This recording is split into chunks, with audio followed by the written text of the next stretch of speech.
Hey everyone, thanks for stopping by again. And today we're going to take a look at a Warlock build for Season 11.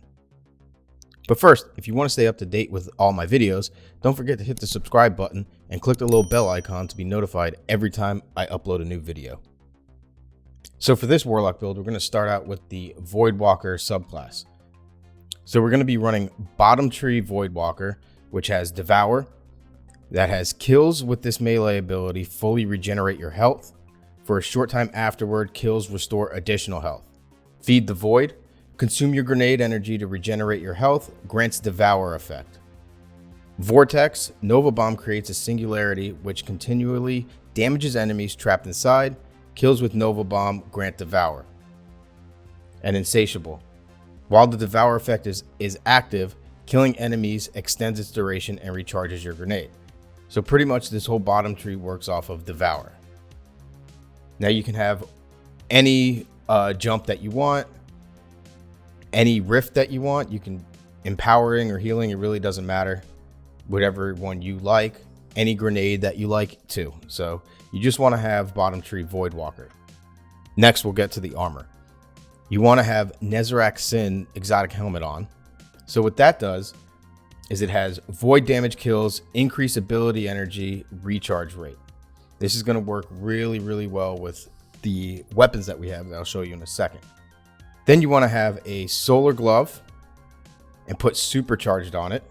And what that's going to do is you're going to have an additional 2 stacks of light when you get charged with light. You want to have arc energy chest piece. And you can drop a taking charge on that, become charged with light by picking up orbs of light. Void boots, and you can put stacks on that. Gain an extra stack of charge with light every time you gain charge with light. And then an arc bond, so you can put Lucent Blade on there and Oppressive Darkness. Now Lucent Blade gives you bonus sword damage for 5 seconds while consuming 1 stack of charge with light. Now, Oppressive Darkness, when you throw a void grenade, it causes damage to the enemy, but also weakens the enemy. So you do more damage to it. For your chest piece, you want an arc chest piece, so you can put taking charge on it. And that will allow you to become charged with light while picking up orbs of light. You also want to throw overload grenades on there as well. And that will give you void grenades cause disruption, delaying ability energy regeneration, and lowering combatant damage output. Strong against overload champions. Now, as far as stats go, you want to have your discipline as high as you can get it. Obviously, you want to have all of your armor masterworked. I'm not there yet, but the discipline, I would say, would be number 1, and either recovery or resilience as your second one that you want up. But as you're going to see with this build, you can get your health back almost all the time and instantly, especially if you go with a healing rift. If you put that down, obviously you can get heals whenever you want. So as far as weapons go, in your primary slot, you can really use whatever you want. Witherhoard is, really good right now. But if you want to optimize the build, I would say go with something like the Buzzard or something that has osmosis on it. So you can always have void going on. And just in case you don't know what osmosis is when you throw a grenade, it will turn into an energy weapon and then match your subclass to it. So if you're running void like you should be for this, it will become a void sidearm. Now for your energy weapon, Gnawing Hunger. I mean, that's like the meta right now. But you want Gnawing Hunger with Demolitionist, so you get grenade energy back every time you kill somebody.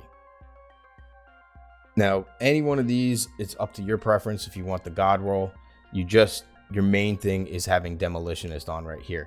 And Masterwork. It has to be Masterworked. Now for your heavy, Falling Guillotine. This one's not a God roll. This is just the standard roll that comes with the Season Pass. But has Whirlwind Blade. Put Boss Spec on it. Definitely put Boss Spec on it. And this is going to be a shred machine for any champions or any bosses. Now, the whole point to this build is to use as many void weapons as you possibly can.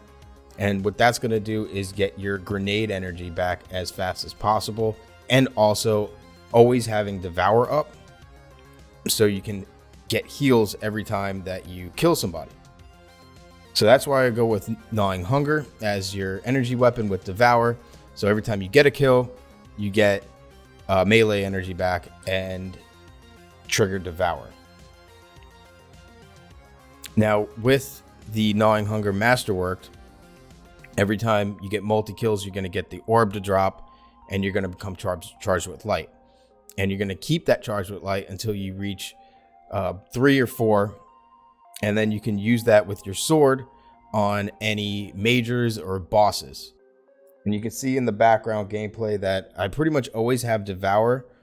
Now what you can do is you can Devour your grenade and get full health back as soon as you do that, but you lose your grenade. But on the flip side, you're using Gnawing Hunger and you're constantly getting grenade energy, and it only takes like 3 or 4 kills before you get another grenade back.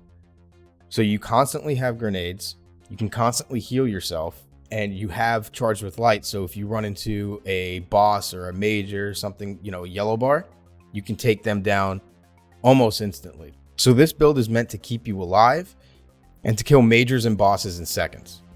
Now, a bonus to this build is it's great for champions.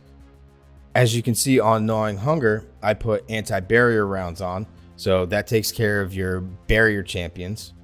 On my chest piece, I have Overload on, so that takes care of overload champions. And I also have Overload on my Buzzard, but like I said, for your primary, you can use whatever primary that you want. If you want to use the Wither Horde, that's great because that'll do damage over time and put an AoE down once that enemy is killed. Let me know what you think about this build down in the comments. If you have any suggestions for another build or any ways to boost this build, yeah, let me know. And if you liked this video, give it a thumbs up. If you didn't, give it a thumbs down. And don't forget to subscribe and hit the bell icon so you're reminded every time I upload a new video. Well, that's it for me. Have a good one. Peace.